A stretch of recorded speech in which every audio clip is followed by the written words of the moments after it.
As we've been reporting, we are not likely to know the results of some of last night's contest for some time. And in one state, the U.S. Senate seat will not be decided for another 4 weeks.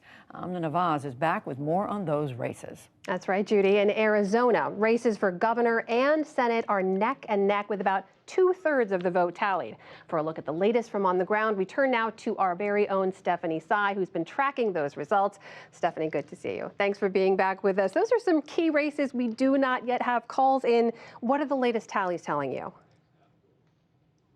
Yeah, the Associated Press has not made calls, in fact, on any of Arizona's top ticket races. And I want to be really careful to not draw any conclusions here because there are hundreds of thousands of ballots, primarily in Maricopa County, that have yet to be counted. Those were voters that voted yesterday or who dropped off ballots yesterday. And by Arizona law, all of those ballots, and they say there are more of those dropped off ballots yesterday than they've ever had. All of those have to be signature verified and processed before they can even be counted. But we do have results from the key races and can at least show you where the races stand currently.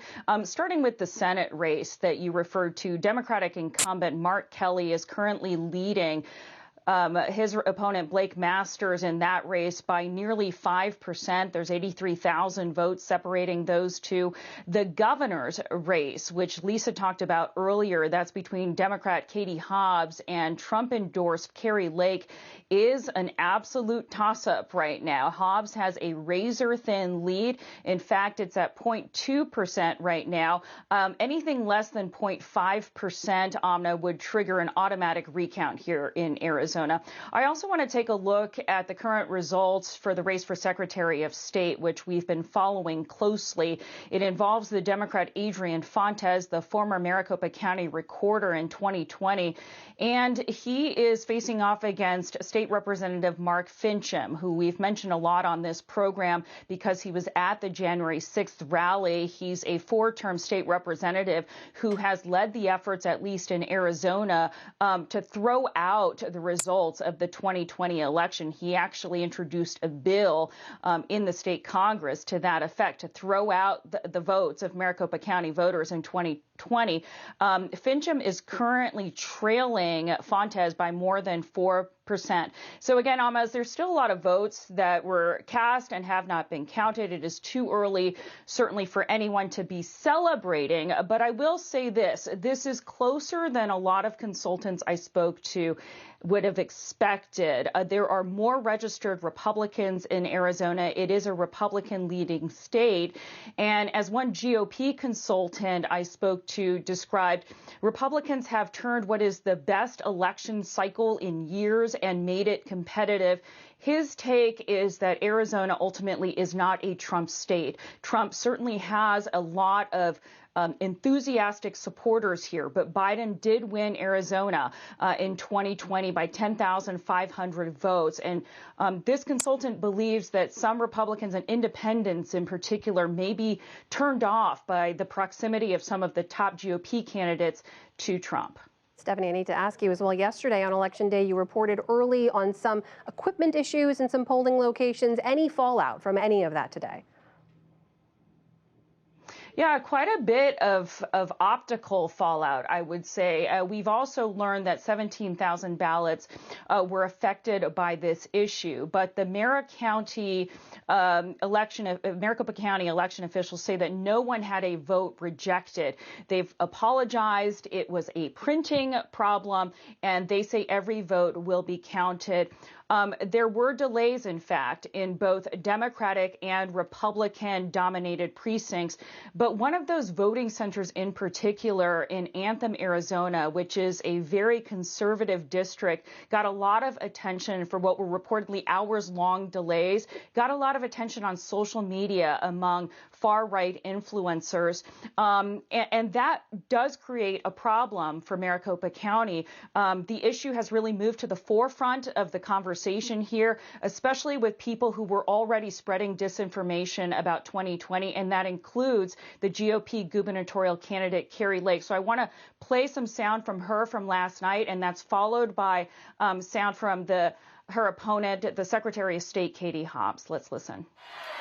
We had a big day today, and don't let those cheaters and crooks think anything different. Don't let them doubt. Don't let them put doubt in you. We know my opponent and her allies have been sowing doubt and confusion throughout this campaign. And it's unacceptable that they were spreading misinformation today while people were exercising their freedom to vote.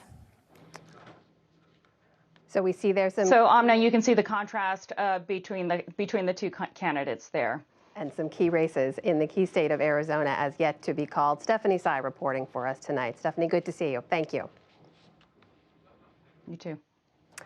And let's turn now to Georgia, where the state's U.S. Senate race is headed for a runoff after neither candidate managed to garner 50% of the vote.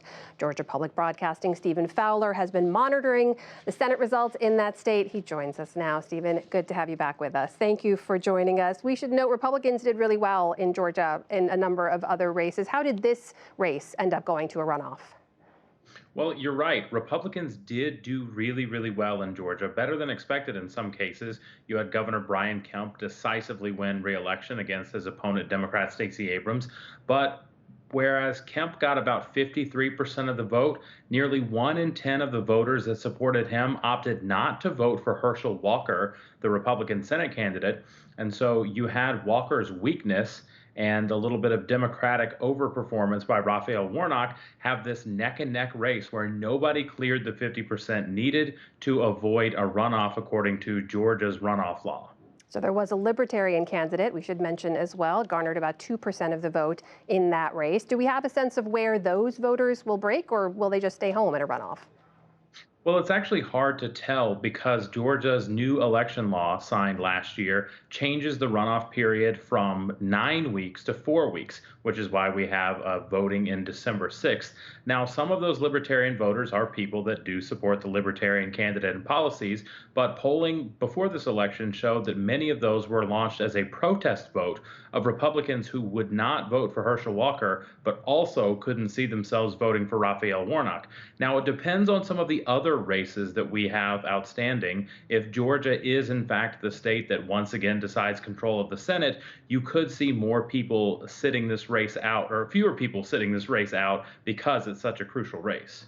Stephen, we've talked a lot this midterm cycle about election deniers, but we should note in Georgia, there are some election defenders who did very well. Brad Raffensperger for Secretary of State, Brian Kemp for governor. These are both men who resisted pressure by then President Trump to overturn the results of the 2020 election. What does their support among Georgia voters say to you about how this issue is viewed and about where Georgia voters are on it? Well, Georgia is certainly tired of election denialism. I mean, it was one of the states at ground zero for Trump's false claims about the election. It was counted 3 different times, and the winner was still President Joe Biden. And so Georgia voters have a very, very low tolerance for that. During the primary this year, there were several Trump-backed primary challengers seeking to unseat Republicans that defended the election, and those Trump-backed candidates lost by wide margins. So you're seeing these election results also reflective of an electorate, both Democrat, Independent, and Republican, that acknowledge Brian Kemp and Brad Raffensperger stood up to those claims, and that's why you see the two of them as the top vote getters in this election. Stephen, briefly, in the few seconds we have left, you saw a lot of early turnout, some big numbers in Georgia, a lot of enthusiasm in these midterm elections. Do you see that carrying through to this runoff in the first week of December?